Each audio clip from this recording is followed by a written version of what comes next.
This is Arlington, Texas. On July 14, 2026, AT&T Stadium hosts a World Cup semifinal defined by a scale of investment rarely seen in sport. The competitors, France and Spain, represent the absolute peak of the market. Combined, the 22 players on the pitch hold an estimated transfer value of $3.2 billion. When an organization reaches this level of financial and technical concentration, tactical systems are designed to function like high-precision machinery. Every movement is mapped. Every error is supposed to be accounted for. Yet France's path to this semifinal contains a significant analytical friction point.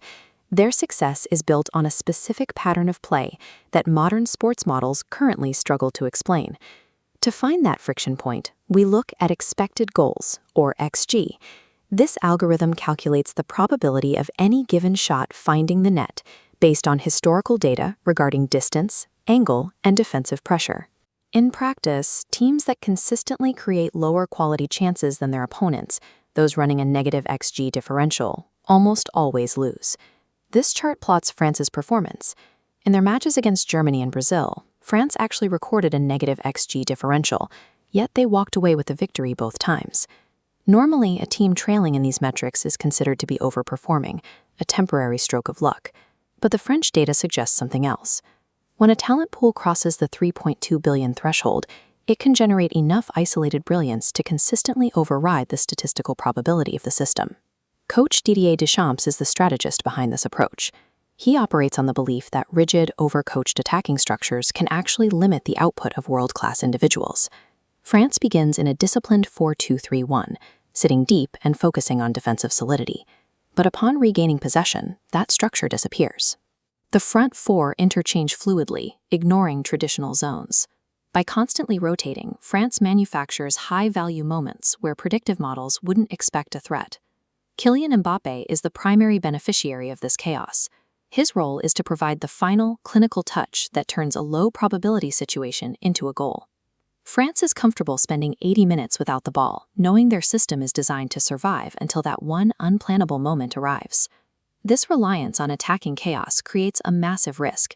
If the ball is lost while the attackers are out of position, the entire team is exposed to a counterstrike. To prevent this, France uses their deep midfield and center backs as a dedicated destruction unit to stop opponent transitions before they gain momentum. This defensive security allows the attackers to continue taking high-variance risks, knowing that even if they fail, the shield behind them is likely to hold. France's strategy is essentially a trap.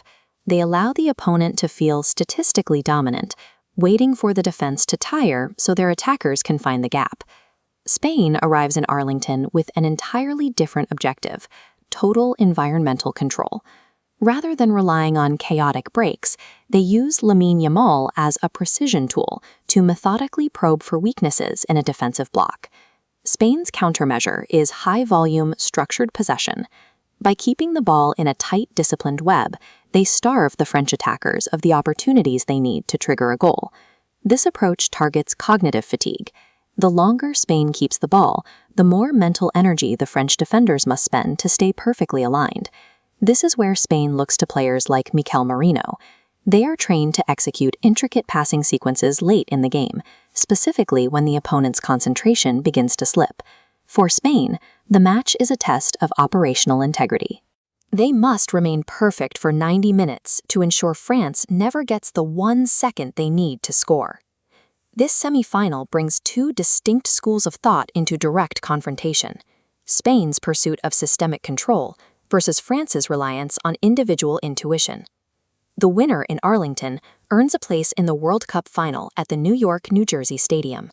But the result also serves as a high-stakes stress test for modern sports modeling. If France wins, it suggests that even the most advanced algorithms can still be bypassed by raw, elite-level talent.